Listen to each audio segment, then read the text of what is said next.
দাম ছিল না। ইসলাম এত সুন্দর ধর্ম,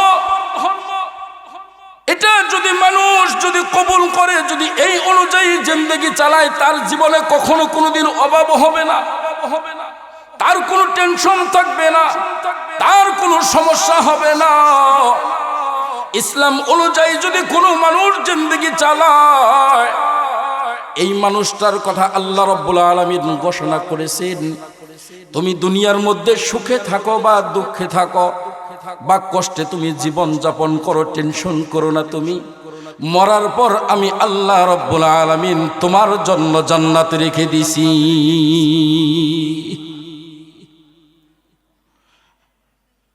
এই কারণে দোস্ত আমার, আমিরুল মুমিনিন খলিফাতুল মুসলিমিনের জামানায়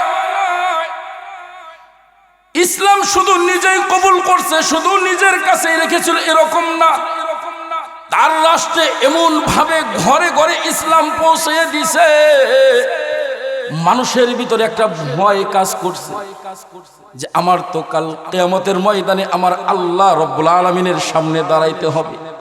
ইল্লাল্লাহু ওয়াহদাহু লা শারীকা লাহু ওয়া নাশহাদু আন্না মুহাম্মাদান আবদুহু ওয়া রাসূলুহু আরসালাহু বিল হাক্কি বাশীরান ওয়া নাযীরা ওয়া দাঈয়ান ইলাল্লাহি বিইذনিহি ওয়া সিরাজান ওয়া কমারান মুনীরা। আম্মা বা'দ فأعوذ بالله من الشيطان الرجيم. بسم الله الرحمن الرحيم. إن الدين عند الله الإسلام. وقال تعالى في آية أخرى قل إن كنتم تحبون الله فاتبعوني يحببكم الله ويغفر لكم ذنوبكم والله غفور رحيم. وقال النبي صلى الله عليه وسلم من أحب سنتي فقد أحبني ومن أحبني كان معي في الجنة. وقال عليه الصلاة والسلام رضا الرب في رضا الوالد وسخط الرب في سخط الوالد أو كما قال عليه الصلاة والسلام. الحمد لله. মলিয়ানপুর তোলাতলা জামে মসজিদের উন্নয়ন কল্পে আজকের এই ওয়াজ মাহফিলের সম্মানিত সভাপতি মোহাম্মদ জাহাঙ্গীর হোসাইন খান সাহেব,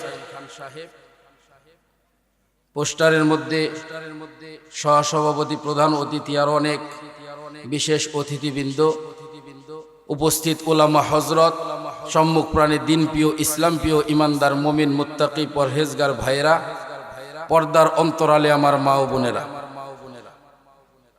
আলহামদুলিল্লাহ, আল্লাহ রাব্বুল আলামিনের দরবারে লাখো কোটি শুকর যে মহান আল্লাহ রাব্বুল আলামিন আমাদেরকে এই ফিতনা ফাসাদের জামানায় রব্বে কারীম একদিনই মজমায় জান্নাতের বাগানে এসে বসার জন্য তৌফিক দান করেছেন। এই কারণে সকলেই সমস্বরে আল্লাহ পাকের দরবারে শুকর আদায় করি, সকলেই বলি আলহামদুলিল্লাহ।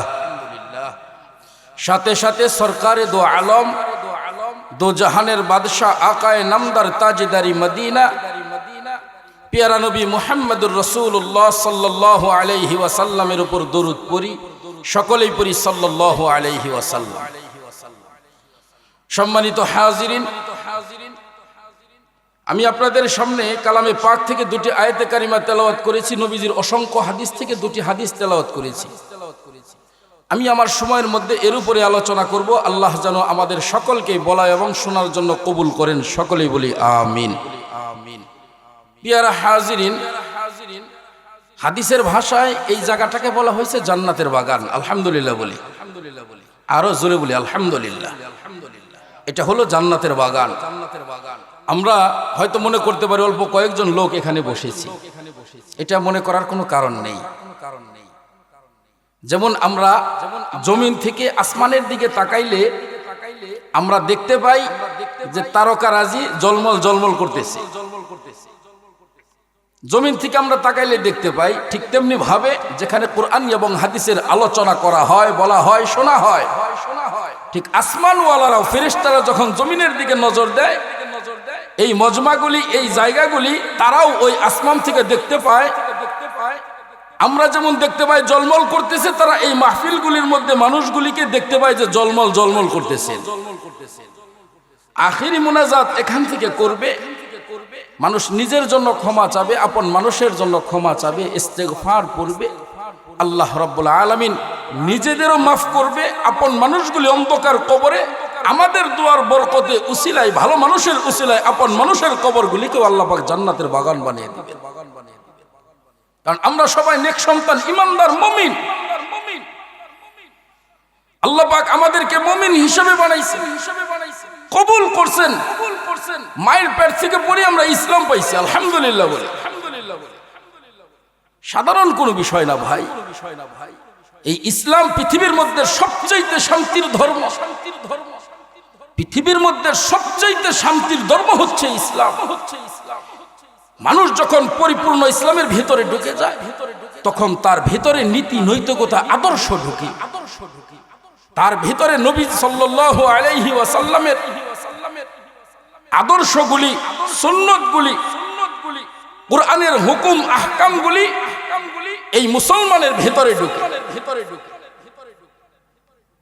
এটা আল্লাহ রাব্বুল আলামিনের পক্ষ থেকে বহুত বড় নিয়ামত।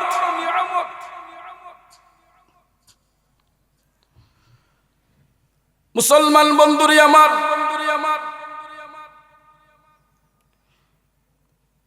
আমিরুল মুমিনিন খলিফাতুল মুসলিমিন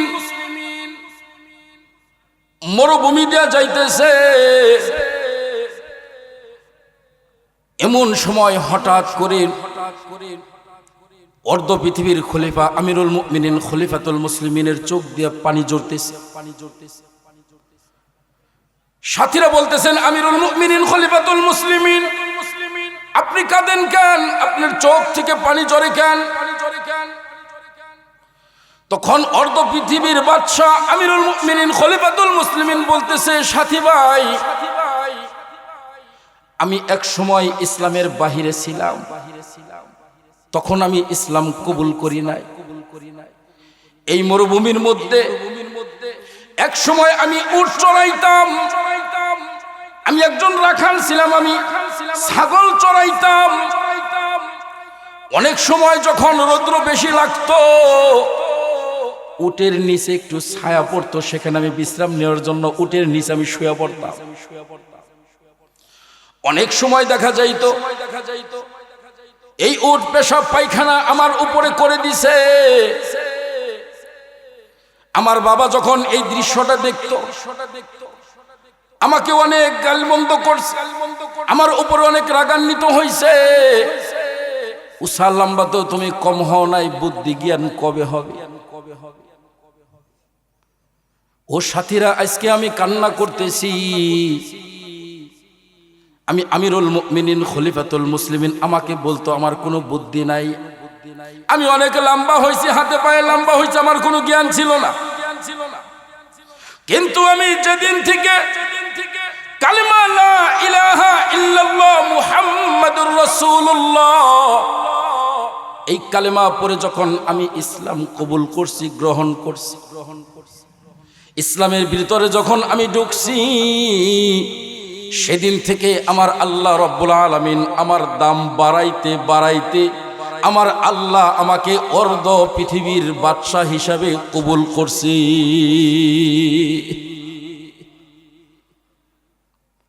কয় আমার কোনো দাম ছিল না। ইসলাম এত সুন্দর ধর্ম, এটা যদি মানুষ যদি কবুল করে, যদি এই অনুযায়ী জিন্দেগি চালায়, তার জীবনে কখনো কোনোদিন অভাব হবে না, তার কোনো টেনশন থাকবে না, তার কোনো সমস্যা হবে না। ইসলাম অনুযায়ী যদি কোনো মানুষ জিন্দেগি চালায়, এই মানুষটার কথা আল্লাহ রাব্বুল আলামিন ঘোষণা করেছেন, তুমি দুনিয়ার মধ্যে সুখে থাকো বা দুঃখে থাকো বা কষ্টে তুমি জীবন যাপন করো, টেনশন করো না, তুমি মরার পর আমি আল্লাহ রাব্বুল আলামিন তোমার জন্য জান্নাত রেখে দিছি।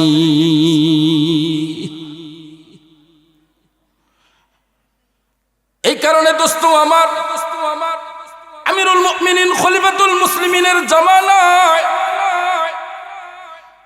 ইসলাম শুধু নিজেই কবুল করছে, শুধু নিজের কাছেই রেখেছিল এরকম না, তার রাষ্ট্রে এমন ভাবে ঘরে ঘরে ইসলাম পৌঁছে দিছে, মানুষের ভিতরে একটা ভয় কাজ করছে যে আমার তো কাল কিয়ামতের ময়দানে আমার আল্লাহ রাব্বুল আলামিনের সামনে দাঁড়াইতে হবে। আমিরুল মুমিনিন খলিফাতুল মুসলিমিন রাতের আধারে বের হইছে। রাতের আধারে বের হওয়ার পর এক ঘরের সামনে গিয়ে দাঁড়াইছে।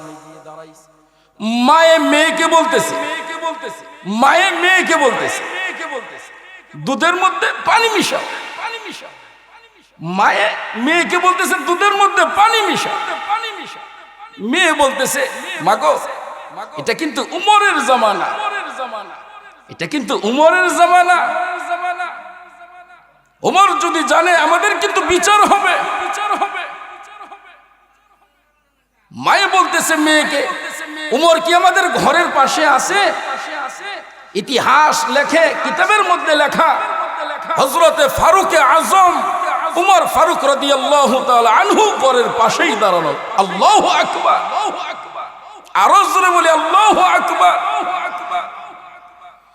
মেয়েটি মাকে বলতেছে মাগো,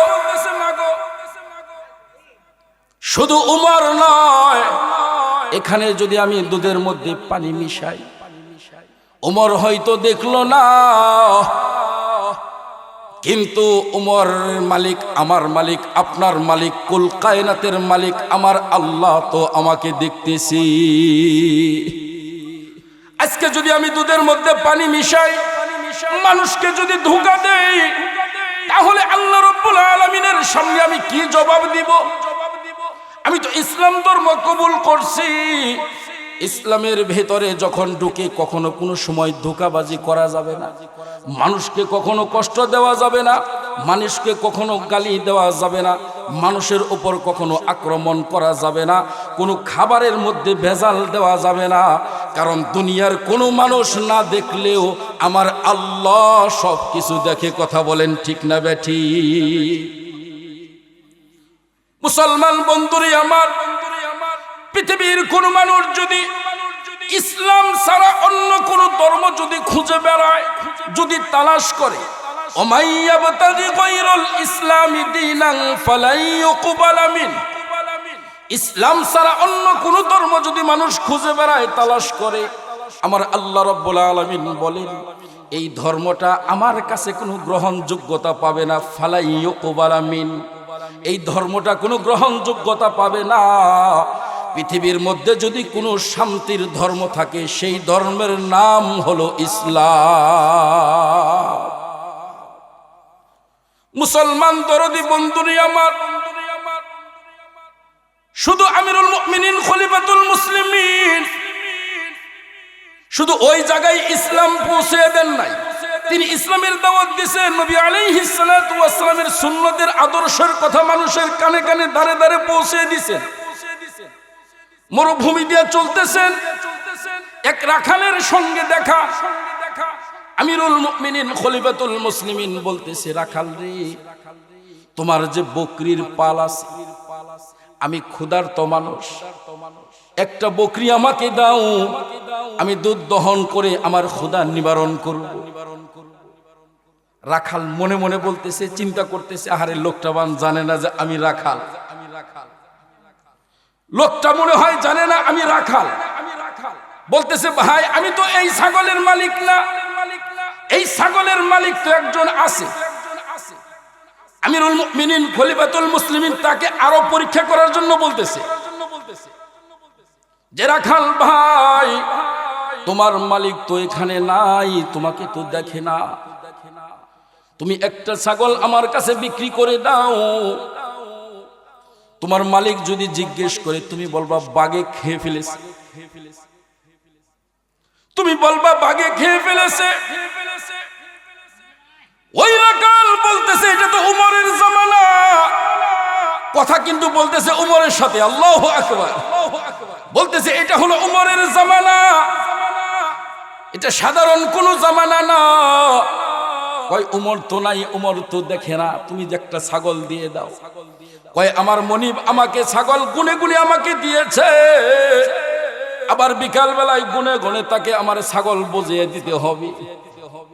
কয় উমর যদি না দেখে তাহলে উমরের মালিক আমাদের মালিক, কুল কায়নাতের মালিক আল্লাহ সব কিছু দেখতেছেন, তিনি তো সব কিছু দেখে।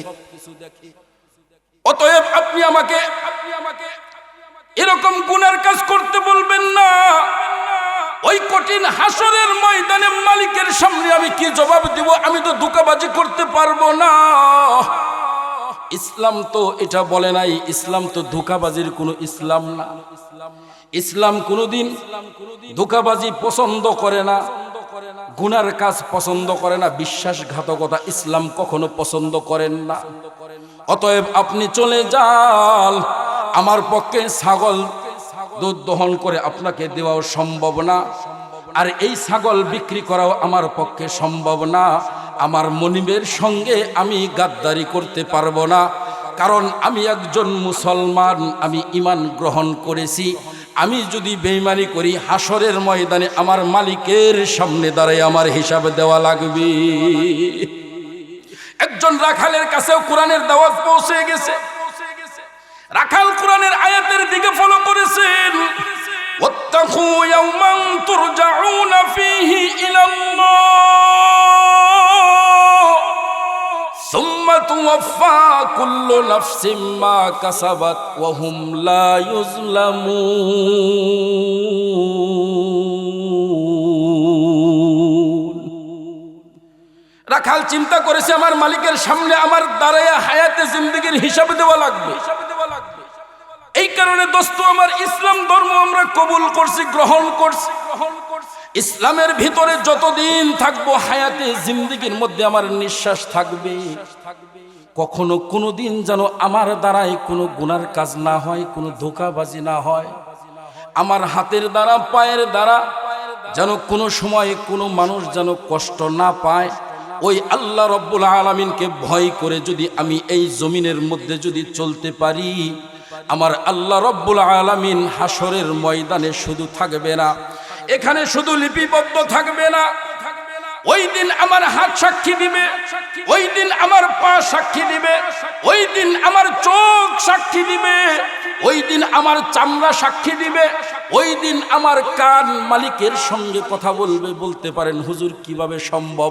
আমার আল্লাহ রব্বুল আলামিন কালামে পাকের মধ্যে ঘোষণা করেছেন, আল ইয়াউমা আকমালতু লাকুম, আল ইয়াউমা নাখতিমু আলা আফওয়াহিহিম ওয়া তুকাল্লিমুনা আইদিহিম ওয়া তাশহাদু আরজুলুহুম বিমা কানু ইয়াকসিবুন। ওই দিন আল্লাহ রাব্বুল আলামিন জবানকে বন্ধ করে দিবে। এই জবান দিয়ে মানুষ কোনো কথা বলতে পারবে না। এই হাত মালিকের সঙ্গে কথা বলবে, সাক্ষী হিসাবে কথা বলবে। এই পা মালিকের সঙ্গে কথা বলবে। এই আয়াতের তাফসিরের মধ্যে আসছে শুধু হাত এবং পা না, মানুষের অঙ্গ প্রত্যঙ্গগুলি আল্লাহ রব্বুল আলামিনের সামনে কথা বলবে এবং আমাদের পক্ষে সাক্ষী হিসাবে দাঁড়িয়ে যাবে। অন্য আয়াতে আল্লাহ পাক বলেন, শাহিদা আলাইহিম সামউহুম ওয়া আবসারুহুম ওয়া জুলুদুহুম বিমা কানু ইয়ামালুন। এই কান ওই দিন আল্লাহ রাব্বুল আলামিনের সামনে সাক্ষী দিবে, এই চোখ সাক্ষী দিবে, এই চামড়া ওই দিন সাক্ষী দিবে। এই যে আমরা দুই পা দিয়ে হেঁটে হেঁটে জান্নাতের বাগানের মধ্যে বসছি, এই পা আমাদের পক্ষে সাক্ষী দিবে। এই হাত নাড়াচাড়া করে করে আমরা এখানে আসছি, এই হাত আমাদের পক্ষে সাক্ষী দিবে, চোখ আমাদের পক্ষে সাক্ষী দিবে, অঙ্গ প্রত্যঙ্গগুলি যখন আমার আর আপনার পক্ষে সাক্ষী দিবে, আমার আল্লাহ রাব্বুল আলামিন বলবে, বান্দারে আর কোনো কিছুই লাগবে না, তুমি তো ইমানদার মুমিন ছিলা, তুমি তো ইসলামের ভিতরে ছিলা, তুমি তো ইসলামকে পরিপূর্ণ মেনেছ, 5 ওয়াক্ত নামাজ পড়ছ, কুরআন হাদিসের আলোচনা শুনেছ। শুধু তাই নয়, আমার দোস্ত, আমার হাবিবের সুন্নত অনুযায়ী তুমি চলাফেরা করেছ। আজকে হাসরের ময়দানে আমি আল্লাহ রাব্বুল আলামিন তোমার আমলের দিকে তাকাইয়া আমি আল্লাহ তোমাকে মাফ করে দিলাম। আল্লাহ তাআলা হাসরের ময়দানে এভাবে আমাদেরকে মাফ করে দিবেন, উসিলায় মাফ করে দিবেন। এখানে আসছি, ও দোস্ত আমার, হতে পারে এই আশাটা বসাটা এর উসিলায় আল্লাহ তাআলা আমাদেরকে মাফ করে দিতে পারে। মনে রাখবেন, আল্লাহ পাক যদি মানুষের হায়াতে জিন্দেগির, গোটা হায়াতে জিন্দেগির হিসাব চায়, কয়জন মানুষ প্রতিটি কদমের হিসাব দিয়ে জান্নাতে যাইতে পারবে? কয়জন মানুষ যাইতে পারবে? ওই দিন আল্লাহ পাক দয়া করবে, মায়া করবে, উসিলায় আল্লাহ তাআলা মাফ করবে। এই যে জান্নাতের বাগানে বসছেন, শুধু বসাতরই নয়, এখানে দেখা যাবে শেষ পর্যন্ত হয়তো দ্বিতীয় মেহমান, প্রধান মেহমান আপনাদের কাছে আল্লাহর জন্য, আল্লাহর ঘরের জন্য, জাগার জন্য হয়তো আপনারা কিছু দান সদাকাও করবেন। এই দান সদাকাটাও হাসরের ময়দানে নাজাতের জন্য, আমার আর আপনার জন্য যথেষ্ট হতে পারে। এটাও একটা উসিলা। আমি একটা মানুষের সঙ্গে হাসি দিয়ে কথা বললাম, হাসি দিয়ে মানুষের সঙ্গে সুন্দর কথা বলাও এটা হলো সদকার পরিমাণ। সদকা করলে সওয়াব হয়, এই পরিমাণ সওয়াব আল্লাহ পাক আমলনামার মধ্যে দিয়ে দিবে। চলাফেরা করতেছি সুন্দরভাবে, মানুষের সঙ্গে আচার ব্যবহার, কথাবার্তা সুন্দরভাবে বলতেছি, আমার হায়াতে জিন্দেগি এইভাবে আমি চালাইতেছি। কোন উসিলায়, কার দোয়ার উসিলায় আল্লাহ তাআলা মাফ করবেন এটা বলা যায় না। কথা বলেন ঠিক না বে ঠিক? পিয়ারা হাজিরিন, এই কারণে ইন্নাদ-দীনা ইনদাল্লাহিল ইসলাম, ইসলামের যেহেতু আমরা ইসলাম কবুল করছি, পৃথিবীর মধ্যে শ্রেষ্ঠ ধর্ম হচ্ছে ইসলাম। এই ইসলামের উপরে পৃথিবীর মধ্যে কোনো ধর্ম নাই। এই পৃথিবীর মধ্যে যতগুলি ধর্ম আছে, সবচাইতে দামি ধর্ম হলো আল্লাহ পাকের মনোনীত ধর্ম হচ্ছে এই ইসলাম, দিন ইসলাম। সুবহানাল্লাহ। ইসলামের ভেতরে যারা থাকবে, ইসলাম যারা মানবে, তাদের ভিতরে নবী আলাইহিস সালাতু ওয়াস সালামের আদর্শ ঢুকবে, নবী আলাইহিস সালাতু ওয়াস সালামের মহব্বত তাদের ভিতরে ঢুকবে। আর শাফায়াতের কান্ডারি আমরা সকলেই জানি, সরকারে দু আলম, যিনি সাইয়্যিদুল মুরসালিন, খাতামুন নবিয়্যিন, ইয়া নবী মুহাম্মদুর রাসূলুল্লাহ সাল্লাল্লাহু আলাইহি ওয়াসাল্লাম হাদিসের মধ্যে বলেছেন, যারা সুন্নত অনুযায়ী চলবে, কোরআন অনুযায়ী চলবে, আমার দিক নির্দেশনা অনুযায়ী চলবে, এই মানুষগুলি আমি নবী আলাইহিস সালাতু ওয়াস সালামের সঙ্গে জান্নাতের মধ্যে থাকবেন। সুবহানাল্লাহ। একটু জবান খুলে বলি সুবহানাল্লাহ। সাধারণ কোনো কথা না ভাই। নবী আলাইহিস সালাতু ওয়াস সালামের আদর্শ অনুযায়ী যদি আমি আর আপনি চলতে পারি, ইহকালে আমার কোনো টেনশন নাই, মরার পরেও আমার কোনো টেনশন থাকবে না, ভয় থাকবে না। নবী আলাইহিস সালাতু ওয়াস সালামের উসিলায় আল্লাহ তাআলা মাফ করে দিবেন, আল্লাহ তাআলা মাফ করে দিবেন। এমন নবীর উম্মত আল্লাহ পাক আমাদেরকে কবুল করছেন। সুবহানাল্লাহ বলি, সকলে একটু জবান খুলে বলি সুবহানাল্লাহ। যে নবীর উম্মত হওয়ার জন্য নবীরাও দোয়া করছে, আর আল্লাহ পাক আমাদেরকে বিনা দরখাস্তে আল্লাহ রাব্বুল আলামিন শেষ জামানার নবীর উম্মত আমাদেরকে বানাইছেন, কবুল করছেন, ওই অনুযায়ী আমরা চলতেছি। সুবহানাল্লাহ। এমন উম্মত আল্লাহ পাক আমাদেরকে কবুল করছেন। শেষ জামানার নবীর উম্মত যতক্ষণ পর্যন্ত জান্নাতে না যাবে, অন্য কোন নবীর উম্মতেরা জান্নাতে যাইতে পারবে না। সুবহানাল্লাহ। আমাদের নবী শেষ নবী, নবীর পরে কোনো নবী নাই। এখন যদি কেউ নবী দাবি করে, আপনারা সকলেই জানেন, নবী যদি কেউ দাবি করে, এটা ভণ্ডামি ছাড়া কোনো কিছুই না। কথা বলেন ঠিক না বে ঠিক? নবীর পরে কোনো নবী নাই, এটা যদি কেউ দাবি করে নবী, তাহলে এটা ভণ্ডামি ছাড়া কোনো কিছুই না। এখন তো এটা কোরআনের দেশ না, কোরআনের আইন আমাদের দেশে চলে না। হাদিসের মধ্যে আসছে, নবীকে যারা গালি দিবে, তাকে নিয়ে যারা কটূক্তি করবে, তাকে যারা মানবে না, তাকে নিয়ে যারা ষড়যন্ত্র করবে, এদেরকে যেখানে পাবা সেখানে তাকে কতল করে ফেলবা। এই কারণে দোস্ত আমার, নবীর পরে কোনো নবী নাই। বলেন নবীর পরে, সকলেই বলেন নবীর পরে, নবীর পরে কোনো নবী নাই। আমার এই উম্মতের পরে কোনো উম্মতও নাই। আল্লাহ রাব্বুল আলামিন এই নবী নিয়ে গেছে, আর কোনো নবী আসবে না। এই উম্মতের পরে আর কোনো উম্মত পাঠাবেন না। আল্লাহ তাআলা কিয়ামত ঘটিয়ে দিবেন রব্বে কারীম। এই নবীর জন্য হাজারো নয়, লাখো নয়, কোটি কোটি মানুষ নবী আলাইহিস সালাতু ওয়াস সালামের জন্য জীবন দিয়ে দিয়েছেন। সুবহানাল্লাহ বলি। টাকা পয়সা, অর্থ সম্পদ, সময় সবকিছু নবীর আদর্শ বাস্তবায়ন করার জন্য নিজের বাড়িঘর ত্যাগ করছে, ছেলে সন্তান ত্যাগ করছে, চাকরি, ব্যবসা, বাণিজ্য সব কিছু ছেড়ে দিছে নবীজির মুহাব্বতের জন্য। সুবহানাল্লাহ।